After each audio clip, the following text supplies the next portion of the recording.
بصوا يا جماعة، أنا جبت 3 أنواع عصير دومتي بيتي. دومتي، بس ده جوافة وده مانجو وده كوكتيل. بصوا هنجرب، يعني عايزة أشوف دومتي في الفرق بين بيتي. هنشوف دلوقتي.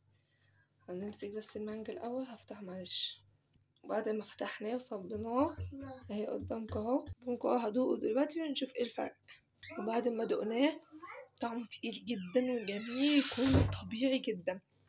دومتي اديله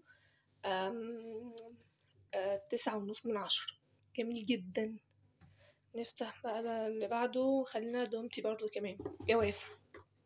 هندوقه وارجع اوريهولكم. بعد ما صبناه اهو هندوقه بقى.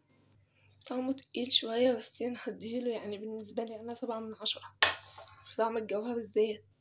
بصراحة يعني لسه بعد ما جربناش بيتي، كله عمال يعمل عليه اعلانات وكده يعني. هندوقه برضه لسه. دلوقتي انا صبيت بيتي اهو، هندوقه وارجع اقول لكم ايه الفرق. بيتي طعمه خفيف جدا جدا جدا، يعني ده اديله، ده بالنسبة لي 3 من 10. طعمه خفيف جدا، يعني ده اديله 9.5 من 10. ده 3، ده قولي 7 8.